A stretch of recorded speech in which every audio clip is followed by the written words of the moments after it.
नमस्कार, state live में आपका स्वागत है। मैं हूं माधवी पांडे आपके साथ। शुरुआत करते हैं छत्तीसगढ़ से। मुख्यमंत्री विष्णुदेव साय ने नई दिल्ली में आयोजित इन्वेस्टर्स कनेक्ट मीट में देश के प्रमुख उद्योगपतियों और निवेशकों को छत्तीसगढ़ में निवेश के लिए आमंत्रित किया। उन्होंने राज्य की नई औद्योगिक नीति 2024 से 30 की खूबियों को साझा करते हुए कहा, इसे निवेशकों के लिए बेहद अनुकूल बताया है। कार्यक्रम में शामिल हुए प्रमुख उद्योगपतियों से छत्तीसगढ़ सरकार को 15,184 करोड़ के निवेश प्रस्ताव भी प्राप्त हुए हैं। मुख्यमंत्री साय ने निवेशकों को संबोधित करते हुए कहा कि छत्तीसगढ़ निवेश के लिए असीम संभावनाओं वाला राज्य है। हमारी नई औद्योगिक नीति उद्योगों को कर, भूमि और बिजली में छूट के साथ साथ सिंगल विंडो क्लियरेंस जैसी सुविधाएं देती है। यह नीति न केवल उद्योगों की स्थापना बल्कि रोजगार सृजन पर भी जोर देती है। मुख्यमंत्री साय ने बताया कि छत्तीसगढ़ में कृषि, खाद्य प्रसंस्करण, ऊर्जा खनन और विनिर्माण जैसे क्षेत्रों में अपार संभावनाएं हैं।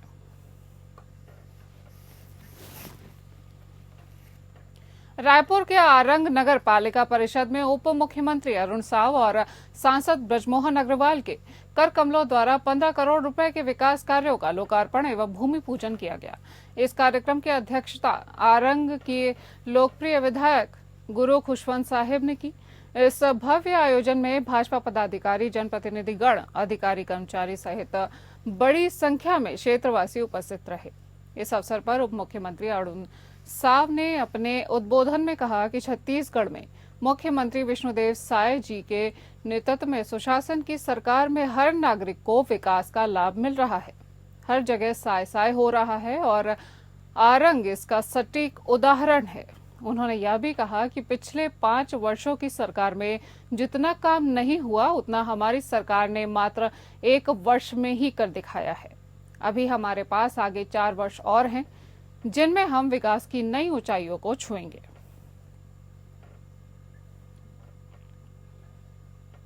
छत्तीसगढ़ के वित्त मंत्री अपने 1 दिवसीय प्रवास के दौरान राजनांदगांव के पद्मश्री गोविंद राम निलमरकर ऑडिटोरियम में आयोजित महतारी वंदन सम्मेलन कार्यक्रम में शामिल हुए। 7 माताओं बहनों को आर्थिक संबल बनाने सरकार की महत्वाकांक्षी योजनाओं में लाभ ले रहे हैं। माताओं का सम्मान के साथ शिक्षा, कला के क्षेत्र में राज्य व राष्ट्रीय खेल वाले बच्चों का सम्मान, सुकन्या समृद्धि में 7,000 खाता खोले जाने, पासबुक दिए जाने और महतारी वंदन योजना से महिलाओं को सम्मानित किए जाने, जिसमें महिला कोष चेक वितरण भी शामिल है। आपको बता दें कि छत्तीसगढ़ शासन की महत्वाकांक्षी योजनाओं में महतारी वंदन सम्मेलन के छत्तीसगढ़ के वित्त मंत्री ओपी चौधरी ने कार्यक्रम को दीप प्रज्वलित कर प्रारंभ किया। वहीं महिला बाल विकास अधिकारी, कर्मचारी सहित महतारी वंदन का लाभ ले रही महिलाओं ने मुख्य अतिथि का स्वागत किया।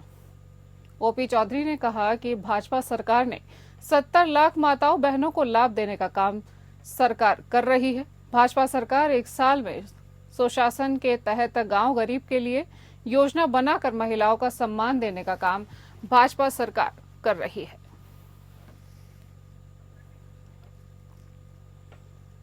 गृह मंत्री शाह के बयान पर बवाल जारी है। कांग्रेस लगातार देश भर में प्रदर्शन कर रही है। रायपुर राज्यसभा सांसद रंजीता रंजन ने पत्रकारों से बातचीत में कहा कि लोकसभा का ये शीतकालीन सत्र संविधान और संविधान निर्माता बाबा साहेब भीमराव अंबेडकर के अपमान के लिए देश के संसदीय इतिहास में दर्ज हो चुका है। केंद्रीय गृह मंत्री अमित शाह ने जानबूझकर बाबा साहेब अंबेडकर का अपमान किया है। इस पर उन्हें इस्तीफा दे देना चाहिए और देश की जनता से माफी भी मांगनी चाहिए। सांसद ने कहा कि शाह के बयान पर कांग्रेस ने आपत्ति भी दर्ज कराई, लेकिन सदन में कोई कार्यवाही करके उन्हें हटाया नहीं गया।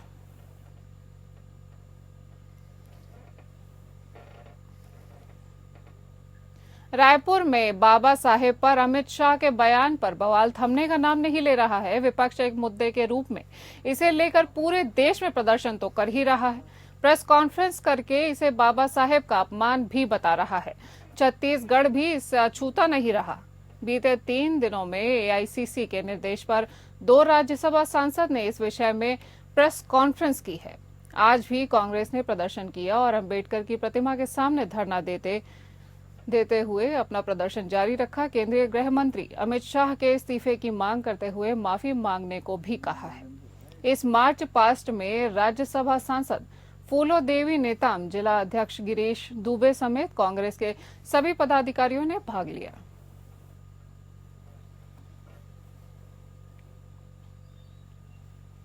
जांजगीर चांपा जिले के शिवरी नारायण में शबरी चौक के दुकान में जाकर 2 पुरुष 4 महिला मसीह समाज की पर्ची बांट रहे थे और हिंदू देवी देवताओं के खिलाफ लोगों को भड़काने और मसीह धर्म को अपनाने का लालच दे रहे थे। स्थानीय लोगों में धर्मांतरण का खेल चल रहा है, जिसको लेकर स्थानीय निवासियों में भारी आक्रोश देखने को मिल रहा है। स्थानीय निवासियों के द्वारा शिवरी नारायण पुलिस को सूचना मिली। सूचना देने के बाद स्थानीय निवासी के द्वारा 6 लोगों के खिलाफ शिवरी नारायण थाना में एफआईआर दर्ज कर ली गई है। एफआईआर दर्ज होने के बाद सभी 6 आरोपियों को पुलिस ने गिरफ्तार कर पूछताछ शुरू कर दी है।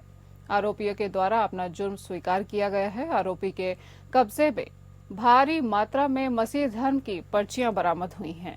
6 आरोपियों के खिलाफ अपराध पंजीबद्ध कर न्यायिक रिमांड में भेजा गया है।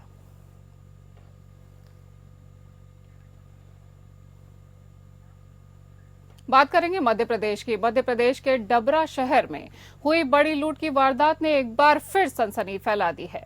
फरियादी महेश बलानी प्रॉपर्टी डीलर ने पुलिस को बताया कि बदमाशों ने उनसे 14,50,000 रुपए की लूट की है। 4 नकाबपोश बदमाश बाइक पर सवार होकर आए और हथियारों के बल पर इस घटना को अंजाम देकर फरार हो गए। घटना की सूचना मिलते ही पुलिस अधीक्षक धर्मवीर सिंह मौके पर पहुंचे और जांच शुरू कर दी। पुलिस टीम ने घटनास्थल का निरीक्षण करते हुए साक्ष्य जुटाए और आसपास लगे सीसीटीवी कैमरों की फुटेज खंगालने का काम शुरू कर दिया है।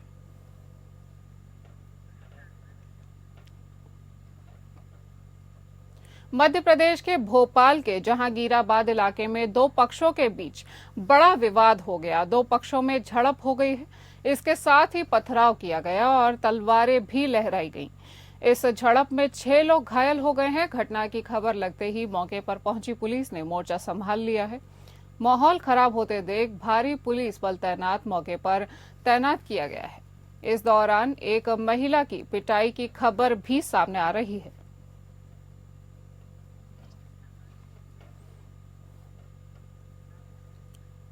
बात करेंगे झारखंड की।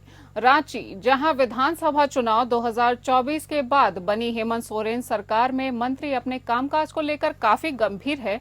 यही वजह है कि अलग अलग विभागों के मंत्री लगातार समीक्षा बैठक कर रहे हैं। राज्य की कृषि एवं पशुपालन मंत्री शिल्पी नेहा तिर्की पशुपालन भवन में राज्य स्तरीय रबी कार्यशाला में शामिल हुई और रबी फसल की तैयारियों की समीक्षा की।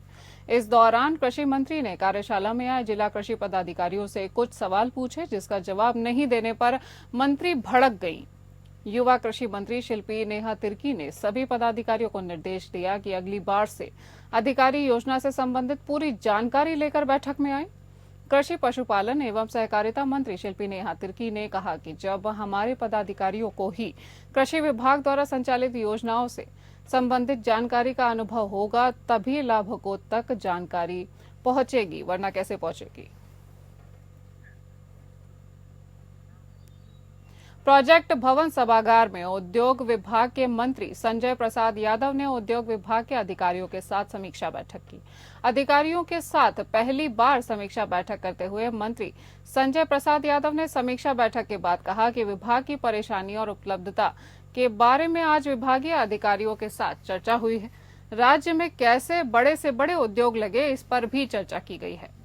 झारखंड के किसानों और मजदूरों को बाहर पलायन न करना पड़े, इसके लिए सरकार तत्पर है। जल्द झारखंड में कई बड़े उद्योग लग सकते हैं।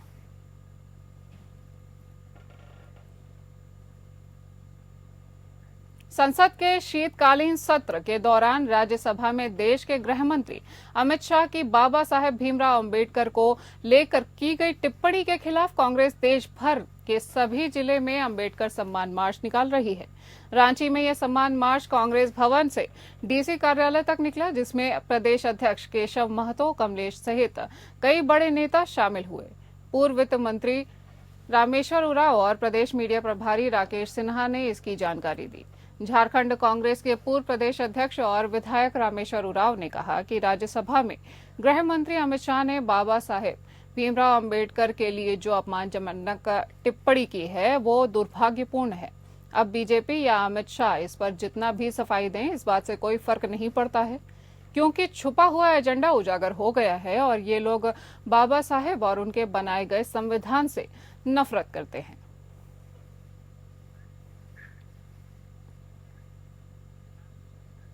भीमराव अंबेडकर को लेकर इन दिनों झारखंड में सियासत गर्म है। कांग्रेस द्वारा केंद्रीय गृह मंत्री अमित शाह पर बाबा साहेब का अपमान किए जाने के आरोप लगाए जा रहे हैं और भाजपा की ओर से पलटवार भी किया गया है। भाजपा नेता का आरोप है कि कांग्रेस पार्टी की ओर से जवाहरलाल नेहरू के समय से लेकर राहुल गांधी तक बाबा साहेब का अपमान किया गया है। भाजपा ने कांग्रेस पार्टी से बाबा साहेब के इस्तीफे से लेकर कई पुरानी बातों का जवाब मांगा है। रांची के भाजपा प्रदेश कार्यालय में प्रेस वार्ता के दौरान केंद्रीय रक्षा राज्य मंत्री संजय सेठ ने कहा कि कांग्रेस के युवराज लोकतंत्र को कलंकित करने में कोई कसर नहीं छोड़ रहे हैं। यह कांग्रेस पार्टी का पुराना इतिहास है। पंडित नेहरू से लेकर आज सोनिया गांधी, युवराज राहुल गांधी तक सभी ने एक ही परंपरा का निर्वहन किया है।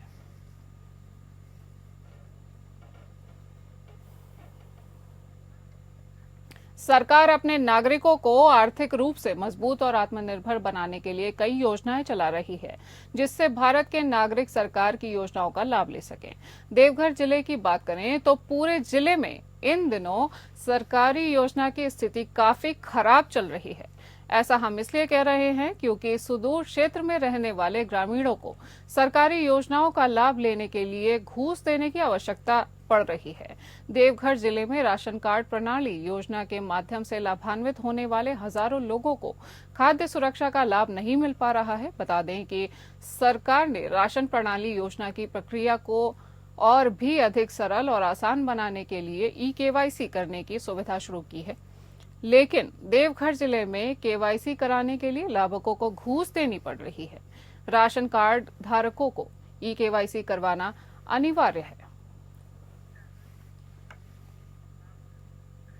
भारत के 5वें प्रधानमंत्री स्वर्गीय चौधरी चरण सिंह की जयंती के उपलक्ष्य में आयोजित ये कार्यक्रम बोकारो जिले के चास और चंदनकियारी ब्लॉक के 8 गांवों में 500 आदिवासी किसान परिवारों के लिए सतत कृषि विकास को बढ़ावा देने में एक महत्वपूर्ण मील का पत्थर साबित हो रहा है।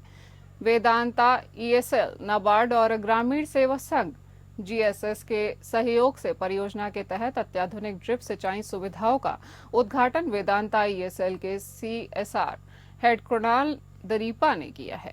दरअसल प्रोजेक्ट वाड़ी ईएसएल स्टील लिमिटेड की प्रमुख सतत कृषि परियोजना है, जिसे नाबार्ड के सहयोग से क्रियान्वयन किया जा रहा है।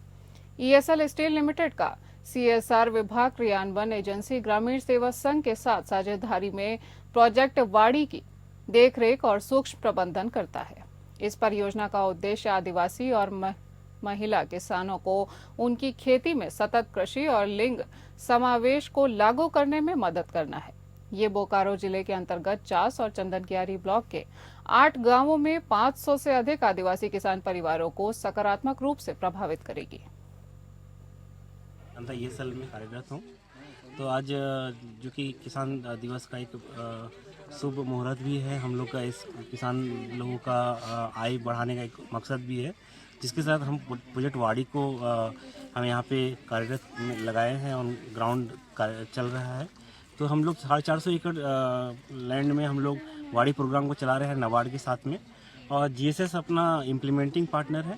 तो उद्देश्य यही है कि जो ट्राइबल भाई लोग हैं उनका कैसे इनकम बढ़ाया जाए, इसके लिए हम लोग इंटरक्रॉपिंग और ये पूरा जो मॉडल है एक कन्वर्जेंस में हम लोग मोड में चल रहा है। इसमें भागीदारी नाबार्ड की भी है, भागीदारी वेदांता ये सब के सीएसआर की भी है और एक इम्प्लीमेंटिंग एजेंसी की है। उद्देश्य यही है कि ये एक मॉडल दिखा के हम लोग कैसे चास चंदनकियारी में और इस प्रोग्राम को विस्तार कर पाए। तो इससे फ़ायदा किसानों का होगा कि प्रत्येक साल में 30 से 40-50 हज़ार रुपये इनकम उन लोग इंटरक्रॉपिंग के थ्रू या जो फ्रूट्स आएंगे उसके थ्रू कर सकते हैं। तो विजन बहुत बड़ा है। इसमें वेदांता ईएसएल पहले से बहुत सारे सीएसआर के कार्यों में लगी हुई है और ये हमारा एक मॉडल प्रोग्राम भी है। इसको हम और विस्तार रूप में हम लोग करने का प्रयास करेंगे।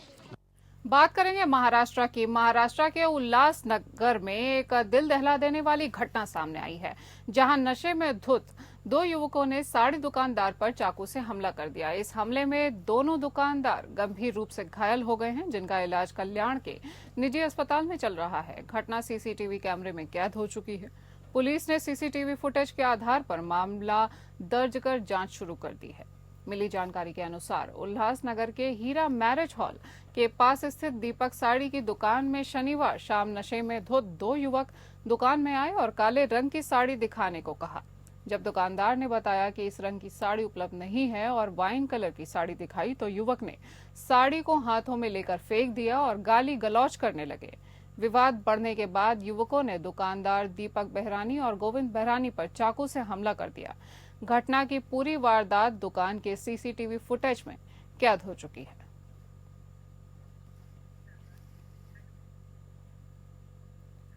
ठाणे के शाहपुर के एक जूलर के फायरिंग की घटना सामने आई है। फायरिंग में दुकान मालिक के साथ मौजूद सेल्समैन को भी गोली लगी है, जिससे उसकी मौत हो गई। घटना शाहपुर के पास गोठे घर के पंडित नाका क्षेत्र स्थित महालक्ष्मी जूलर के बाहर हुई है। गोली लगने से सेल्समैन दिनेश कुमार चौधरी गंभीर रूप से घायल बताए जा रहे हैं, जिसे पहले शाहपुर उपजिला अस्पताल ले जाया गया, फिर ठाणे भेज दिया गया। इलाज के दौरान उनकी मृत्यु हो गई। पुलिस के अनुसार महालक्ष्मी ज्वेलर्स में सेल्समैन दिनेश दुकान मालिक का रिश्तेदार था। ये रोज मालिक के साथ दुकान बंद करके अपने घर निकलता था। उसके साथ दुकान में दो और कर्मचारी भी थे। जब सभी दुकान बंद करके निकलने की तैयारी में थे, तभी बाइक पर आए दो लोगों ने दिनेश पर गोलियां चला दी। वहां मौजूद सब्जी बेचने वाली एक महिला मदद के लिए दौड़ी, लेकिन हमलावरों ने उसे धमकी दी, जिसके बाद वह पीछे हट गई। गोलीबारी करने के बाद दोनों हमलावर फरार हो गए।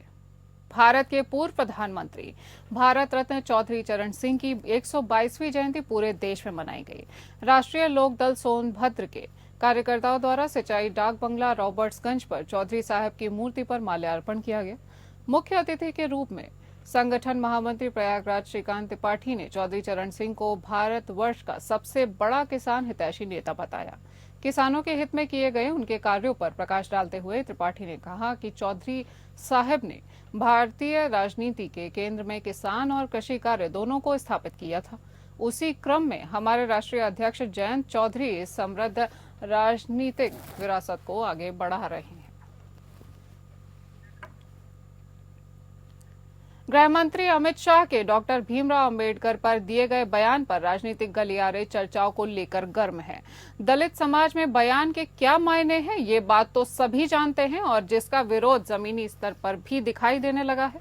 अब इसी कड़ी में पूर्व राज्य मंत्री सुरेंद्र सिंह सागर ने अपनी कड़ी प्रतिक्रिया व्यक्त करते हुए अमित शाह से माफी मांगने की मांग की है।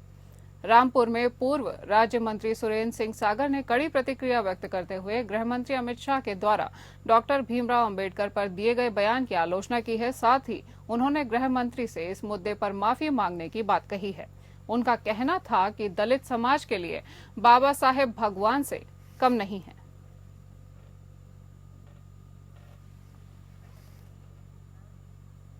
संभल के शाही जामा मस्जिद को हरिहर मंदिर होने का दावा पेश करने वाली याचिका सिविल जज सीनियर डिवीजन संभल के कोर्ट में 19 नवंबर को पेश की गई थी, जिस पर कोर्ट ने उसी दिन सर्वे के निर्देश दिए थे। उसी दिन शाम के समय कोर्ट कमिश्नर ने जिला अधिकारी और पुलिस अधीक्षक से मुलाकात भी की थी। इसके बाद भारी सुरक्षा व्यवस्था के बीच टीम जामा मस्जिद का सर्वे करने के लिए पहुंची थी। इसके बाद दूसरे सर्वे के लिए जब टीम 24 नवंबर को जामा मस्जिद पहुंची तो उसके ऊपर पथराव हुआ और हिंसा हो गई, जिसमें 4 लोगों की जान भी चली गई थी। इस सर्वे की रिपोर्ट 9 दिसंबर को न्यायालय में पेश की जानी थी, लेकिन कोर्ट कमिश्नर का स्वास्थ्य सही न हो पाने के कारण उन्होंने न्यायालय से 15 दिन का समय मांगा था, जो कि आज पूरा हो चुका है।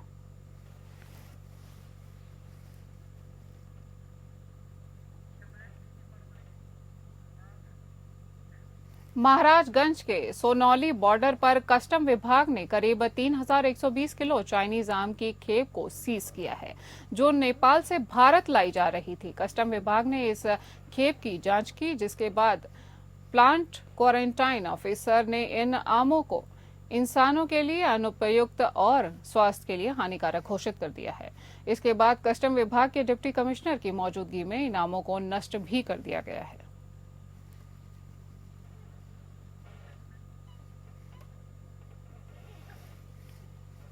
आपको बता दें कि महाराजगंज के सोनौली बॉर्डर पर कस्टम विभाग ने करीब 3,120 किलो चाइनीज आम की खेप को सीज कर लिया है, जो नेपाल से भारत लाई जा रही थी। कस्टम विभाग ने इस खेप की जांच की है और जिसके बाद प्लांट क्वारंटाइन ऑफिसर ने इन आमों को इंसानों के लिए अनुपयुक्त बताया है और स्वास्थ्य के लिए हानिकारक भी घोषित कर दिया है। इसके बाद कस्टम विभाग के डिप्टी कमिश्नर की मौजूदगी में इन आमों को नष्ट कर दिया गया है।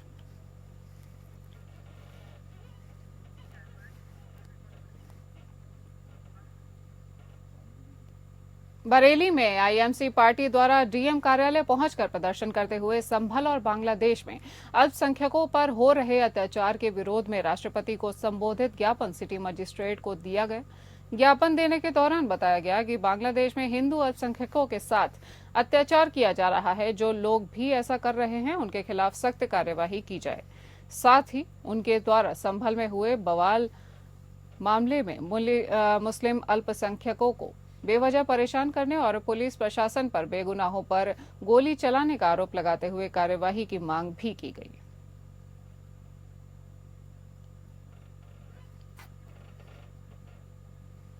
बस्ती जिले के कप्तानगंज थाना क्षेत्र के कोइलपुर गांव में 17 वर्षीय नाबालिग किशोर ने फंदे से लटक कर जान दे दी। इस आत्महत्या के पीछे की परिजनों ने जो वजह बताई उसको जानकर आप पैरों तले जमीन खिसक जाएगी। नाबालिग किशोर को बर्थडे पार्टी के बहाने बुलाया गया, उसको निर्वस्त्र करके पहले जमकर पीटा गया और फिर उसके मुंह पर पेशाब कर दिया गया। परिजनों का आरोप है कि इस घिनौनी हरकत का वीडियो बनाकर वायरल करने की धमकी देने लगे, जिससे आहत होकर नाबालिग किशोर ने मौत को गले लगा लिया।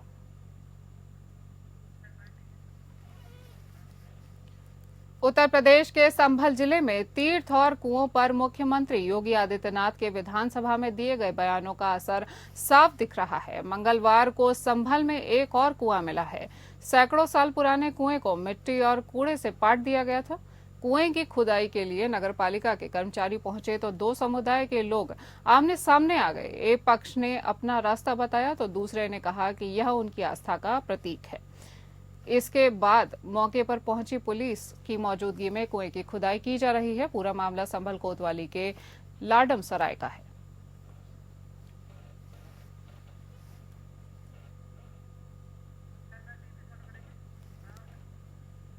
संभल की चंदौसी कोतवाली क्षेत्र के लक्ष्मणगंज में मिली प्राचीन बावड़ी की खुदाई लगातार चौथे दिन भी जारी है। पहले 3 दिन हुई खुदाई के बाद जहां इस बावड़ी में 6 सीढ़ियां मिली थी, वहीं चौथे दिन में प्रारंभिक खुदाई में ही 4 सीढ़ियां और मिल गई हैं। अब तक कुल मिलाकर 10 सीढ़ियां सामने नजर आ रही हैं।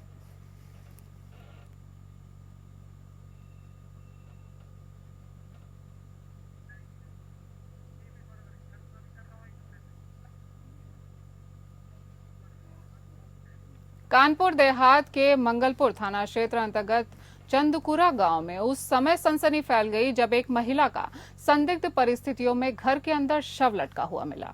सूचने पर पहुंची पुलिस ने घटना की तफ्तीश शुरू कर दी है। जानकारी के मुताबिक पूजा नाम की महिला घर में अकेली रहती थी। सुबह जब पड़ोसियों ने घर के अंदर देखा तो उनके होश उड़ गए। सूचना मिलते ही डेरापुर पुलिस क्षेत्राधिकारी देवेंद्र सिंह, नायब तहसीलदार जितेंद्र कुमार व पुलिस फोर्स मौके पर पहुंची। जांच के बाद पुलिस ने महिला के शव को पोस्टमार्टम के लिए भेज दिया है, लेकिन इस घटना की वजह अभी सामने नहीं आई है। बहराइच के नानपारा कोतवाली क्षेत्र के चीनी मिल के पास का यातायात पुलिस कर्मियों को महिलाओं ने पीटा। दरअसल यातायात कर्मियों के अभद्रता करने से महिला भड़की हुई थी। यातायात पुलिस के निजी वाहन में सवार होकर वसूली करने का आरोप लगा रही हैं। घटना का वीडियो सोशल मीडिया पर वायरल हो रहा है।